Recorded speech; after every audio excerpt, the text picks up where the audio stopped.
Seas principiante o no en el mundo de la programación, quizá hayas escuchado lo que es Python, y si no, te lo explico rápidamente.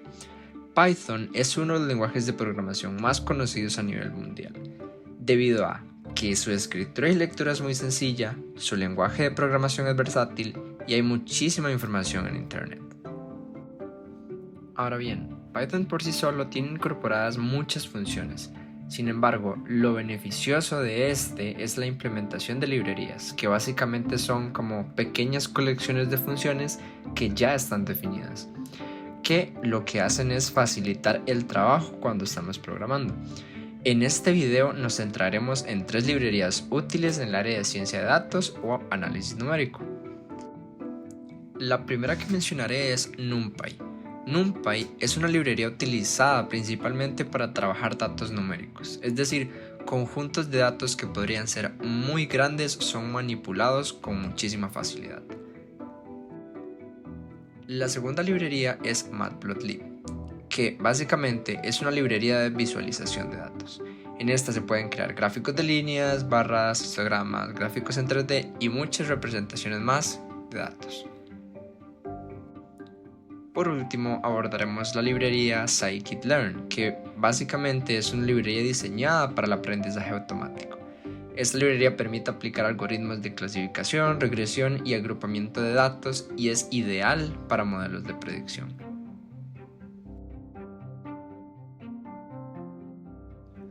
Como mencioné anteriormente, NumPy permite manipular muchos datos y esto lo hace mediante elementos llamados arreglos o arrays en inglés. Los arrays son básicamente estructuras para almacenar varios elementos. Estos elementos se almacenan por separado en representaciones que podemos ver como cajas o bloques. Por ejemplo, definir un array de cosas. En cada una de las cajas colocaré una cosa diferente. Cosa 1, cosa 2, cosa 3 y cosa 4. Todas estas cosas pueden ser tipos de datos diferentes, ya sean cadenas de texto, valores numéricos o incluso, si quisiéramos complicar un poco más el problema, arrays. De modo que al definir arrays, dentro de una caja estaría creando nuevas subdivisiones, por ejemplo, para guardar libros de diferentes materias en cajas diferentes. Pero bueno, volvamos al caso inicial. Cada uno de los valores dentro de la caja tiene una posición específica.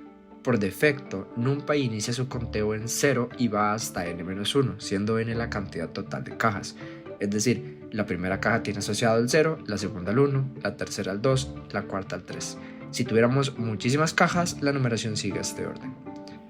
Ahora bien, para acceder a un valor del array se debe colocar dentro de los paréntesis cuadrados la posición del valor de la caja, según el dato que se quiere extraer. Por ejemplo, si colocamos cosa 2, lo que obtenemos es el dato cosa 3, porque su caja tiene asociado el valor 2, que es el número que estamos colocando dentro del paréntesis. Para descargar Python debemos buscar en la página web, escribir Download Python, le damos al botón amarillo, donde es la versión más reciente, y una vez que se nos descarga, lo ejecutamos. Es muy importante seleccionar estas casillas de acá abajo y posterior a eso darle a instalar ahora. Yo no lo voy a instalar porque ya lo tengo instalado, pero ustedes si no deben hacerlo. Ahora bien, para instalar NumPy debemos abrir la terminal. En este caso yo estoy utilizando Visual Studio Code, entonces lo voy a hacer acá mismo. Escribimos pip install NumPy y le damos enter. Una vez que hacemos eso, automáticamente se nos descargará. En este caso yo ya lo tengo descargado, entonces me dice que ya está descargado. Entonces podemos seguir con el código. Lo primero que hago es importar NumPy como np. Esto lo que hace es asignarle un nombre a NumPy y cada vez que yo escriba np voy a llamarlo a él.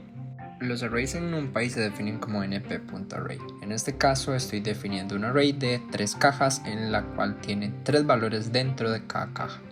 Aquí imprimo para ver qué tipo es esta variable que creé, que me dice que es un NumPy en Dimension Array.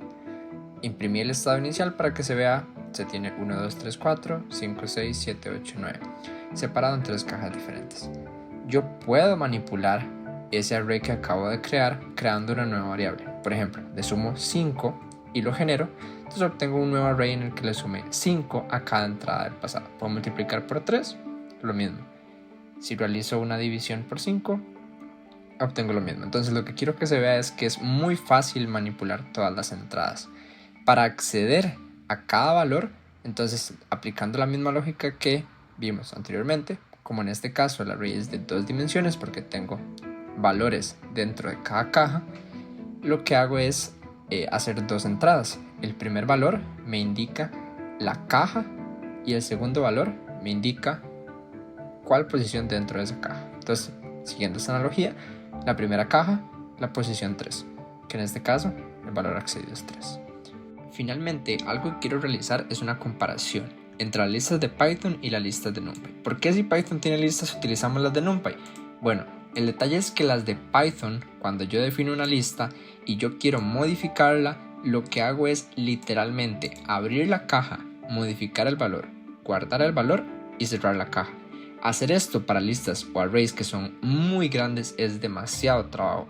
Por eso es que se utilizan las listas de NumPy, que lo que hacen es realizar manipulaciones a todos los valores al mismo tiempo. Matplotlib, como mencioné, es una librería de visualización de datos. En muchas ocasiones, analizar datos con simplemente valores numéricos resulta imposible o al menos nada eficiente, de modo que existen formas de representar estos datos para que su análisis sea más sencillo. Una de las representaciones que más se utiliza son los gráficos en 2 dimensiones, así como se están viendo en esta animación, funciones matemáticas. Las funciones matemáticas lo que hacen es relacionar para un determinado valor de x un valor de y o un valor de f de x. Básicamente, si nosotros tenemos datos en los cuales podemos relacionar para cada valor de x un valor de y, podemos interpretar comportamientos.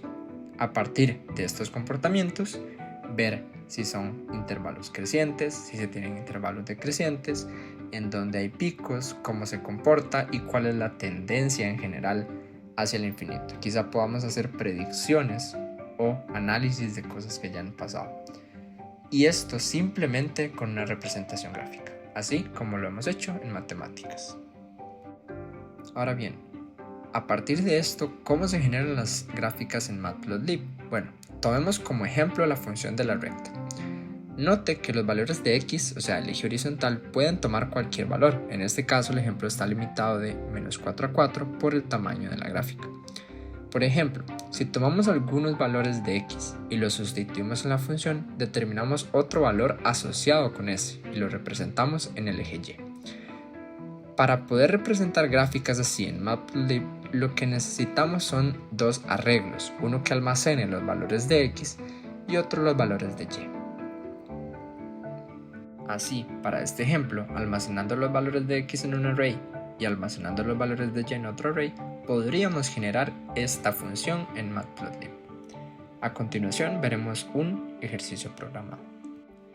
Bien, antes de utilizar Matplotlib debemos descargarla, así como lo hicimos con NumPy. Si no la tienen descargada, se meten en la terminal, escriben pip install matplotlib y ya con eso se les descarga. Entonces, como les mencioné, lo que se necesita es un array en el eje X y un array en el eje Y para poder generar la gráfica. En este caso se está utilizando la función np.linspace de Python, que lo que hace es generar valores desde un inicio hasta un final, cierta cantidad de valores. En este caso, como no lo especifiqué, está generando 50, por defecto es así. Y estoy definiendo un valor o un eje Y que va a sustituir cada uno de esos valores de X y los valores al cuadrado. Entonces tengo 2 listas que son de igual tamaño. Para generar la gráfica se necesitan 2 comandos principales. El primero es el plt_figure, que lo que hace es generarme en sí el lienzo y yo defino el tamaño. Y el plt_plot ya lo que hace es graficarme en sí los valores que yo tenga. En este caso el plt_plot recibe de entrada la lista de NGX, la lista NGY y los demás son parámetros como etiquetas, colores o formas de la línea. Los demás valores son características y entonces yo puedo generar la gráfica. Una vez que ya tengo la gráfica, yo puedo entonces modificar los valores de Y para, digamos que, observar diferentes funciones, así como lo hicimos en las animaciones, pero ahora lo hacemos en Matplotlib. Ahora veremos un ejemplo un poco diferente a los que hemos visto anteriormente. En este se tiene un caso ficticio de cantidad de población en determinados años. Para esto, primero generamos la cantidad de años o los datos de años que queremos. En este caso, el np.range es como el np.linspace, pero en lugar de cantidad de valores, define un step o un paso. En este caso, se está definiendo uno por defecto, es decir, que va desde 1960 hasta 2020, porque no incluye el último valor. Esto por definición de la función. El valor de y se define como population, y lo que está haciendo esta función es básicamente generar números aleatorios que tengan la misma cantidad de años para poder luego graficarlo. Una vez que se genera el gráfico, como se observa ahí, los demás son simplemente características, se obtiene este comportamiento. Entonces, a partir del gráfico ya podemos obtener más información. Podemos ver que entre 1970 y 1980 la población decreció, y que a partir de ese año fue creciendo. Entonces, a partir de los gráficos podemos determinar comportamientos. En este caso podemos definir otra población y hacerla en la misma gráfica. En este caso, así podríamos comparar las dos poblaciones. Podemos observar en qué año es una población más grande que la otra y entre otras características. También se pueden realizar gráficos de barras. En este caso, a partir de los datos anteriores, también se realiza un ejemplo. La diferencia está en que en lugar de colocar el plt.plot se coloca un plt.var, en donde el primer parámetro corresponde al grupo asociado, en este caso año. Se le está restando esto simplemente para visualización, luego se ve por qué, y la cantidad de población, en este caso para las dos poblaciones, y se obtiene este gráfico. Entonces el menos que se está colocando es para que en lugar de colocarse en el centro se coloque un poco más a la izquierda, un poco más a la derecha, y se puedan visualizar los dos resultados. Finalmente, dentro de Python podríamos hacer muchos otros tipos de análisis, quizá cosas que nos interesen. En este caso, yo estoy definiendo una diferencia de poblaciones, la población 2 menos la población 1. Como estos son arrays de NumPy, lo que está haciendo es restar cada valor con cada valor. Entonces yo estoy obteniendo una diferencia para cada año. Si yo realizo esta gráfica como un gráfico de dispersión, obtengo este comportamiento.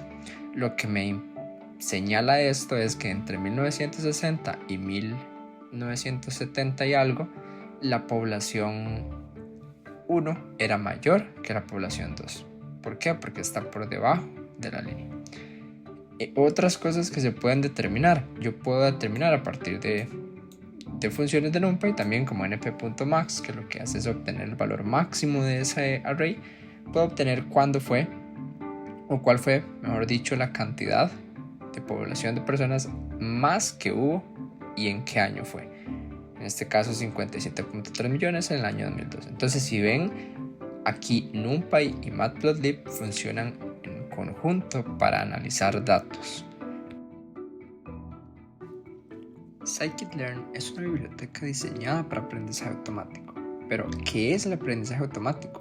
Bueno, imagine que usted tiene muchos datos, los cuales pueden estar asociados a cualquier situación, ya sean, por ejemplo, características de un grupo de personas, píxeles en una imagen, comportamientos de animales en una temporada específica, o en general cualquier tipo de información que pueda analizarse. Lo que permite Scikit-learn es hacer predicciones o encontrar patrones dentro de los datos para tratar de buscar relaciones y poder concluir sobre otros datos de los que no se tiene información. Scikit-learn resulta muy llamativo porque es bastante rápido y eficiente. Además, posee muy buena documentación y presenta variedad. Dentro de esta variedad se pueden realizar tareas muy interesantes. La clasificación lo que hace es asignar un objeto a una categoría o clase específica. La regresión se utiliza para predecir valores continuos o numéricos asociados a un objeto. El agrupamiento reúne objetos similares en grupos o clusters sin que haya categorías predefinidas. La selección del modelo compara, valida y elige el mejor modelo y sus parámetros. La reducción de dimensionalidad disminuye el número de variables en un modelo para mejorar su eficiencia. Y finalmente, el preprocesamiento lo que hace es preparar datos como textos o números para su uso en algoritmos de Machine Learning. Y bueno, ¿cómo funciona todo esto? En este video no nos adentraremos en esa respuesta, debido a que es una composición muy compleja. Nos quedaremos por ahora con la parte práctica, es decir, sus aplicaciones. Veamos un ejemplo. En términos generales, para el uso de scikit-learn debemos seguir el siguiente flujo. Lo primero es cargar los datos con los que trabajaremos. Lo segundo es dividirlos en dos. Uno de estos grupos se utilizará para entrenar al modelo y el otro para probarlo. Posterior a esto, se entrena el modelo. Luego se hacen predicciones y finalmente se evalúa el modelo.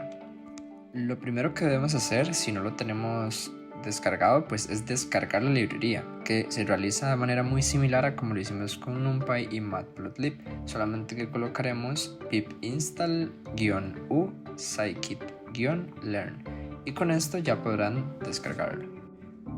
Lo primero que haremos es importar la librería y algunas funciones de esta que utilizaremos. Aquí, en lugar de definir scikit-learn con un nombre corto, lo que haremos es importar directamente a los módulos, funciones y clases que usaremos.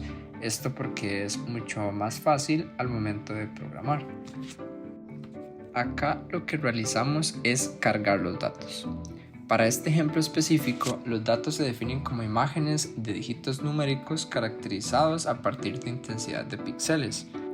Se separan los datos en dos, los arrays correspondientes para cada imagen y los diferentes dígitos numéricos. Es importante notar que todos estos datos ya se conocen, es decir, cada imagen tiene asociado un número correcto. Todavía no hemos implementado nada relacionado con el aprendizaje automático. Lo siguiente que estamos realizando es simplemente para visualizar mejor y entender los datos que tenemos. Lo primero es mostrar cuántos valores y características tenemos y cuáles son. Para este ejemplo tenemos 1797 datos de prueba con 64 características. ¿Qué quiere decir esto? Tenemos 1797 imágenes y para cada imagen hay 64 características. ¿Cómo se interpretan estas características? Bueno, para cada imagen se tiene un array de 8 filas por 8 columnas, en donde cada posición se asigna según fila-columna. Como se observa en esta imagen, la posición 00 es la primera casilla, la posición 01 es la primera fila, segunda columna, la posición 02 es la primera fila, tercera columna y así sucesivamente para todos los valores hasta tener la matriz de 8 filas por 8 columnas. Es decir, nuestra imagen está representada por 8 píxeles por 8 píxeles. Con el fin de observar los datos que tenemos, se genera una representación de los primeros 10 dígitos del modelo. En este caso, como se observa, el dígito 0, el dígito 1, el dígito 2, así para todos los dígitos, tienen una representación con píxeles, donde los píxeles en blanco tratan de ilustrar su valor y los píxeles en negro son píxeles que no nos interesan. Entonces, a partir de esto, lo que queremos hacer es que nuestro sistema aprenda a identificar números que nunca ha visto a partir de las definiciones que le estamos introduciendo. Entonces, separamos los datos en dos. Uno de ellos se utilizará para entrenar al modelo y con el otro evaluaremos si realmente aprendió. En este caso se toma el 20% de los datos originales para prueba y el restante 80% son utilizados para entrenar el modelo. En la siguiente casilla lo que hacemos es crear el modelo con el algoritmo k-nearest-neighbors de scikit-learn y después de esto con la función .fit lo que hacemos es entrenarlo, o en términos generales podríamos ver como que memoriza. Luego de entrenar el modelo, lo que se realiza es la predicción, tomando como datos los valores con los cuales el modelo no se entrenó. Es decir, son datos que el modelo nunca ha visto e intentará predecir a partir de lo que ya aprendió el número que se observa según la posición de píxeles.